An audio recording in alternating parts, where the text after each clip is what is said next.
Assalamualaikum warahmatullahi wabarakatuh. Kembali lagi bersama saya Sinestia. Pada kali ini kita akan membahas tentang komunikasi internal dalam organisasi yang telah saya resum pada mata kuliah komunikasi organisasi. Oke, komunikasi internal dalam organisasi. Yang pertama, kita akan membahas mengenai fungsi utama dari pesan komunikasi internal tersebut. Pada kali ini saya akan membahas dari beberapa para ahli untuk dapat dibandingkan.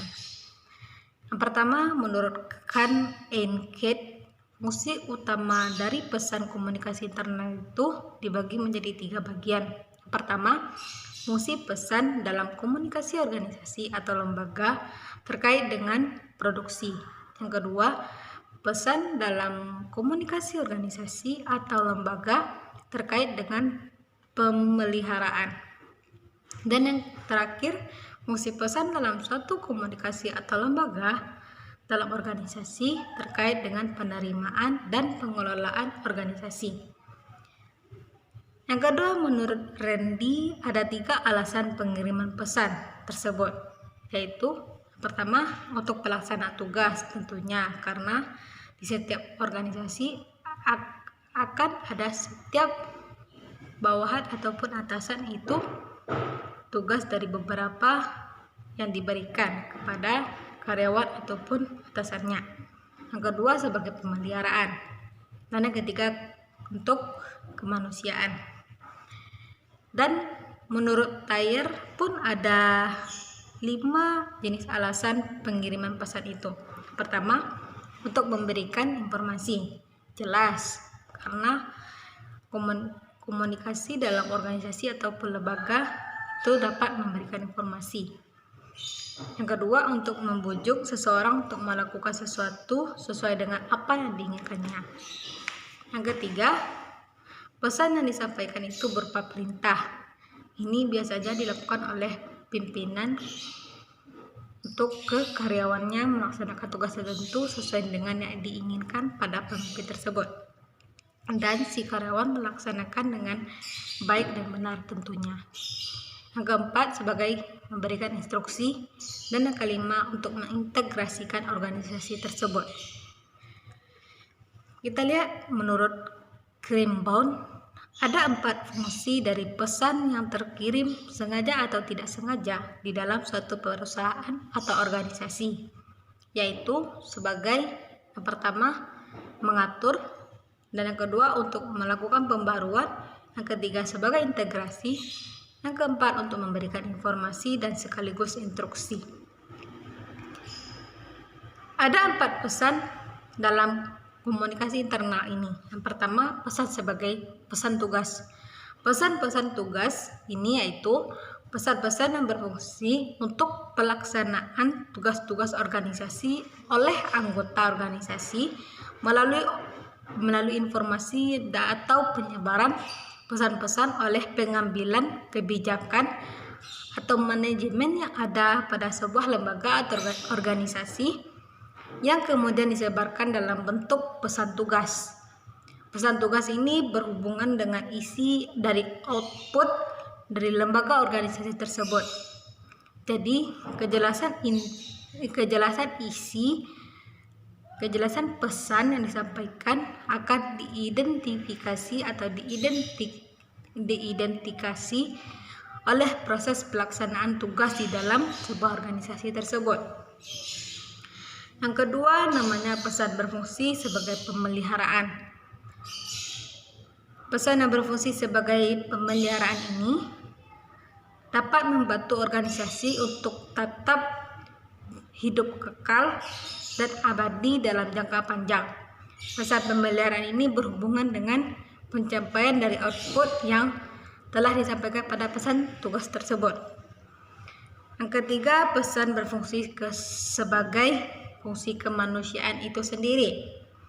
Fungsi kemanusiaan langsung diarahkan kepada orang-orang yang berada pada lembaga atau organisasi dalam mempertimbangkan sikap, kepuasan, budaya, pemenuhan kebutuhan, hak, dan kewajiban dalam anggota organisasinya.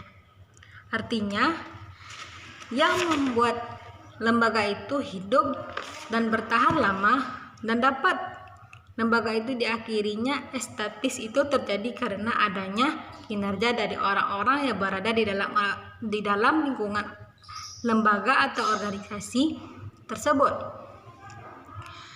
Fungsi dari pesan yang terkait sebagai dengan manusia ini artinya adanya kondisi yang bersifat verbal atau non-verbal yang disampaikan perusahaan dalam mengambil keputusan dan kebijakan melalui aturan main serta kebijakan dalam mengembangkan bahwa segala sesuatu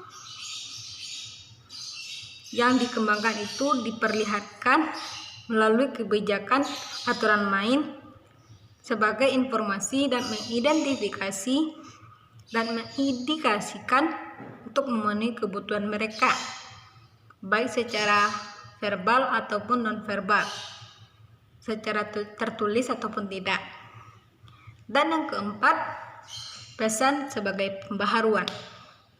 Pesan sebagai pembaharuan ini dapat menjadikan organisasi menyesuaikan diri dengan berbagai pembaharuan ataupun perubahan-perubahan yang terjadi di dalam lingkungan sekitarnya. Oke, kita masuk yang kedua, yaitu jaringan komunikasi formal itu sendiri. Jaringan informasi formal biasanya mengalir dari atas ke bawah, bawah ke atas, atau bisa disebut secara horizontal. Secara umum dapat dikatakan jaringan informal ini dibedakan menjadi jaringan formal dan informal tentunya. Pertama kita akan bahas jaringan formal. Formal adalah saluran yang ditentukan oleh struktur yang direncanakan secara legal yang tidak dapat dipungkiri oleh organisasi informal. Ini tidak Formal adalah saluran yang ditentukan oleh struktur yang direncanakan secara legal dan tidak dapat dipungkiri oleh organisasi. Sedangkan informal tidak dapat direncanakan dan tidak ditentukan oleh struktur organisasi.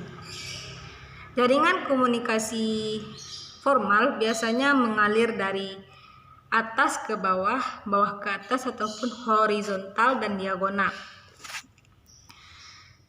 Adapun tiga bentuk utama arus pesan atau jaringan utama dalam komunikasi formal yang mengikuti garis komunikasi dalam struktur organisasi formal. Yang pertama, secara umum biasanya kita sebut sebagai komunikasi kepada bawahan. Ini modelnya seperti dari atasan ke bawahan. Sebagai yang atasan sebagai pengambil keputusan atau kebijakan kepada bawahannya atau karyawan, pegawai. Kebanyakan pada organisasi ini digunakan untuk menyampaikan pesan atau informasi berkenaan dengan tugas, perintah, dan tugas atau perintah yang dimaksud untuk lebih dapat terkoordinasi ke arah pesan-pesan yang kita sebut sebagai pesan pemeliharaan. Menurut Lewis, dia menyatakan bahwa untuk menyatakan suatu tujuan, satu maksud untuk merubah sikap dan untuk membentuk suatu pendapat dan mengurangi ketakutan seseorang dalam suatu lembaga, bahkan menghilangkan kecurigaan yang timbul karena salah informasi, mencegah kesalahpahaman karena kurangnya informasi, sekaligus mempersiapkan anggota organisasi itu sendiri untuk dapat menyesuaikan diri dalam perubahan-perubahannya. Itu yang dimaksud dengan komunikasi bawah tadi.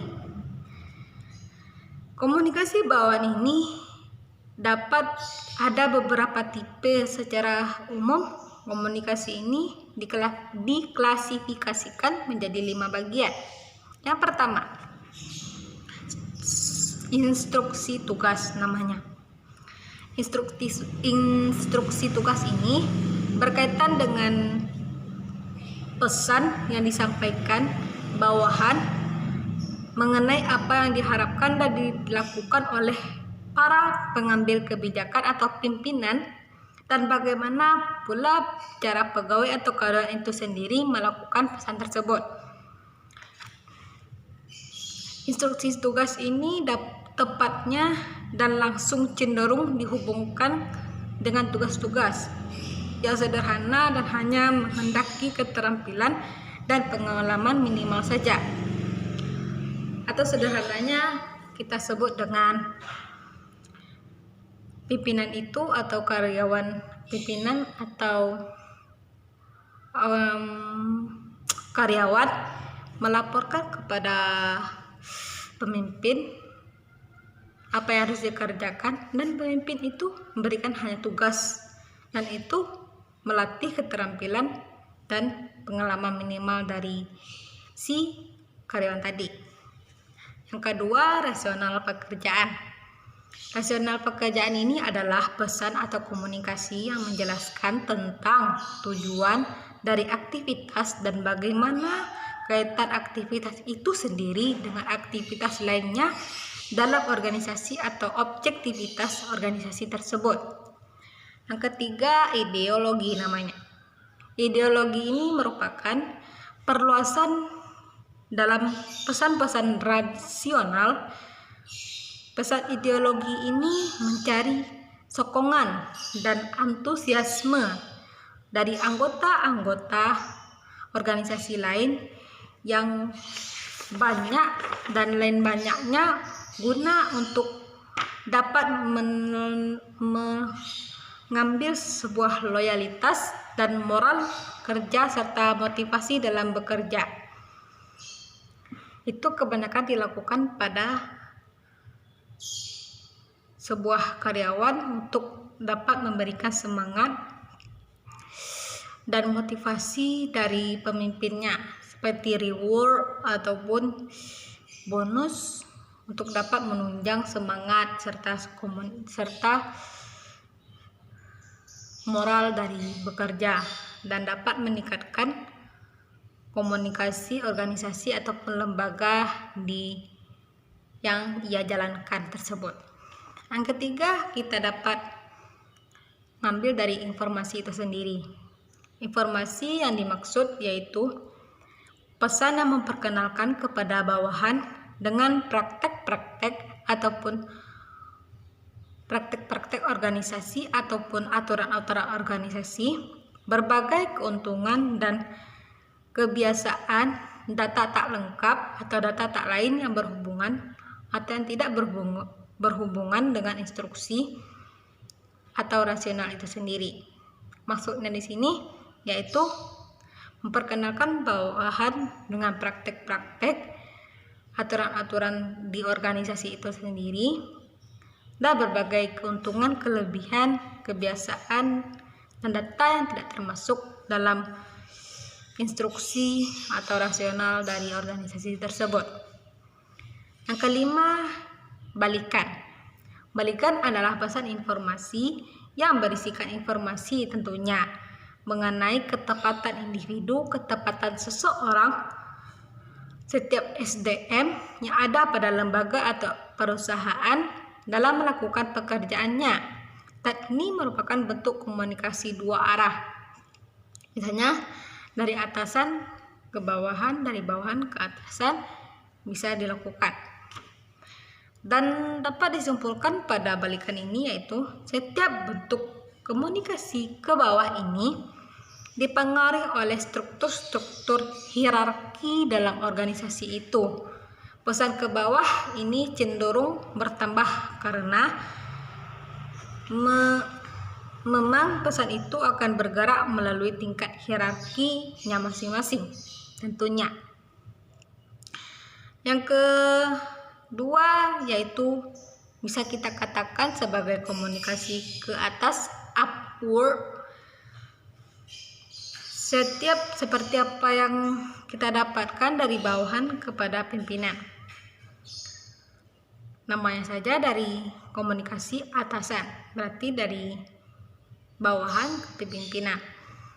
Komunikasi atasan atau ke atas ini adalah pesan yang mengalir dari bawahan atau karyawan pegawai kepada atasan atau tingkat level yang lebih rendah kepada tingkat level yang lebih tinggi sesuai dengan hierarkinya tadi atau struktur hierarki setiap organisasi tersebut.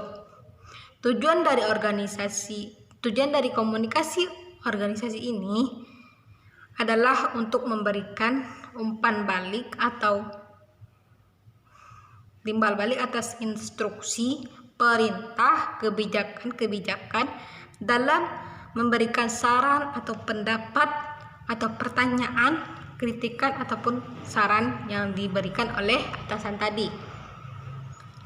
Fungsi dari komunikasi ke atas ini yaitu yang pertama, menurut Goldberg menyatakan komunikasi ke atas adalah berfungsi sebagai balikan bagi pimpinan yang memberikan petunjuk tentang keberhasilan satu pesan yang disampaikan kepada bawahan dan dapat memberikan stimulus kepada karyawan ataupun pegawai untuk dapat berpartisipasi dalam merumuskan pelaksanaan kebijakan pada bagian departemen ataupun bagian-bagian lembaga atau organisasi secara keseluruhan. Dan apa yang seharusnya dikomunikasikan pada komunikasi atas ini? Yaitu kebanyakan analisis penelitian mengenai komunikasi ke atas ini mengetahui dan mengesahkan survei Pfizer dari pimpinan tersebut harus mendapatkan informasi dari bawahannya dari beberapa hal, karena fungsi utama dari komunikasi ke atas ini adalah mendapatkan data, fakta, keinginan, harapan yang ada dari bawahan dan itu menjadi stimulus untuk dapat membuat satu kebijakan yang luar biasa nantinya. Apa yang diharapkan seorang supervisor atau pemimpin sehingga harus dapat informasi dari bawahan itu melalui komunikasi ke atas ini? Yang pertama, apa yang dilakukan bawahan? Yang kedua, menjelaskan pekerjaan yang tidak dapat terpecahkan. Yang ketiga, menawarkan saran berbagai ide-ide bertujuan untuk menyempurnakan limit atau bagian-bagian masing-masing organisasi yang ada, yang melingkupi secara umum pastinya. Dan bagaimana pikiran dan perasaan dari karyawan tersebut. Dari ide-ide tadi, saran-saran tadi, pasti ada pikiran dan perasaan dalam mengolah atau menyajikan data, dan itu pun membuat karyawan tersebut menjadi lebih bersemangat dan dapat motivasi untuk lebih giat dalam bekerja di bidang perusahaan atau organisasi yang ia handalkan. Dan selanjutnya kita akan bahas prinsip-prinsip komunikasi ke atas itu. Prinsip-prinsip komunikasi ke atas yang pertama yaitu bahwa program komunikasi ke atas yang efektif itu harus terencana dengan baik dan didesain sedemikian rupa. Yang kedua, program komunikasi ke atas ini seharusnya berlangsung secara terus-menerus dan harus ada media yang didasarkan dan disediakan untuk dapat meminta pendapat atau saran, masukan, kritikan, dan apa yang dapat dirasakan oleh karyawan tersebut terkait pekerjaan mereka, perasaan mereka terhadap kepuasan, termasuk komunikasi organisasi atau organisasi lembaga secara keseluruhan dan dapat didesain sedemikian rupa. Yang ketiga, prinsip komunikasi ke atas ini yang efektif itu menggunakan saluran yang rutin, memiliki saluran yang rutin yang memang disempurnakan oleh lembaga atau organisasi tersebut. Yang keempat yaitu program komunikasi ke atas akan menjadi efektif dengan menekankan kesensitifan dan penerimaan ide-ide yang menyenangkan dari level yang lebih rendah. Artinya, di sini yaitu membuka peluang untuk tidak memberikan tekanan kepada bawahan agar mereka dapat menyampaikan ide-ide mereka, perasaan mereka, dan membuat mereka sangat enjoy dan dapat terbuka untuk mengungkapkan sesuatu berupa ide, gagasan, ataupun pemikiran mereka tanpa adanya tekanan dan beban pikiran untuk melantunkan atau menyatakan pendapat tersebut.